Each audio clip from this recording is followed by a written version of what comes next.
யோவேல் 2ஆம் அதிகாரம் 28 வசனங்களிலிருந்து சில வசனங்கள். ஆண்டவரின் நாள். அதற்கு பின்பு நான் மாந்தர் யாவர் மேலும் என் ஆவியை பொழிந்தருளுவேன். உங்கள் புதல்வரும் புதல்வியரும் இறைவாக்கு உரைப்பர். உங்கள் முதியோர் கனவுகளையும் உங்கள் இளைஞர்கள் காட்சிகளையும் காண்பார்கள். அந்நாள்களில் உங்கள் பணியாளர் பணிப்பெண்கள் மேலும் என் ஆவியை பொழிந்தருளுவேன். இன்னும் விண்ணிலும் மண்ணிலும் வியத்தகு செயல்களை செய்து காட்டுவேன். எங்குமே இரத்த ஆறாகவும் நெருப்பு மண்டலமாகவும் புகை படலமாகவும் இருக்கும். அச்சம் தரும் பெருநாளாகிய ஆண்டவரின் நாள் வருமுன்னே கதிரவன் இருண்டு போகும், நிலவோ இரத்தமாக மாறும். அப்பொழுது ஆண்டவரின் திருப்பெயரைச் சொல்லி வேண்டுவோர் யாவரும் தப்பி பிழைப்பர்.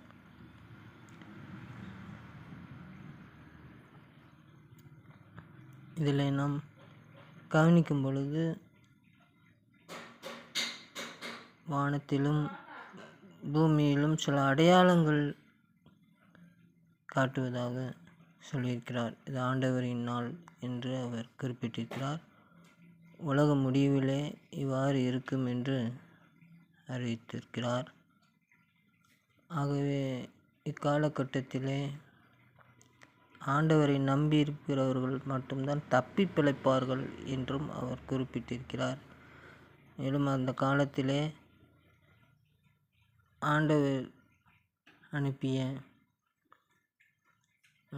படைகள், நான் உங்களுக்கு எதிராக அனுப்பிய பெரும் படையாகிய வெட்டுப்புழுக்கள், இளம் வெட்டுக்கிளிகள், துள்ளும் வெட்டுக்கிளிகள், வளர்ந்த வெட்டுக்கிளிகள் ஆகியவை அழித்துவிட்ட பருவ பலன்களை உங்களுக்கு மீண்டும் தருவேன் என்றும் அவர் குறிப்பிட்டிருக்கிறார். யோவேல் 2ஆம் அதிகாரத்திலே 25வது வசனம் இவ்வாறு குறிப்பிட்டு இருக்கிறது.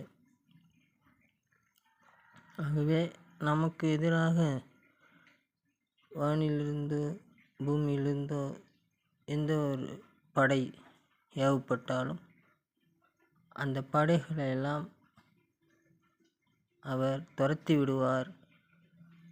வேற்று கிரகவாசிகள் போன்று படையெடுத்து வந்தாலும் அவைகளெல்லாம் அவர் துரத்தி விடுவார். நமக்கு மீண்டும் நல்ல பலன்களை கொடுப்பதாகவும் அவர் குறிப்பிட்டிருக்கிறார். ஆகவே இக்காலகட்டத்திலே, கடைசி காலத்தில் ஆண்டவரை நம்பியிருக்கிறவர்கள் மட்டுமே தப்பி பிழைப்பார்கள் என்று வெளிப்படுத்தியிருக்கிறார். ஆண்டவருடைய ஆசீர்வாதம் நம் அனைவரோடும் இருப்பதாக. ஆமென்.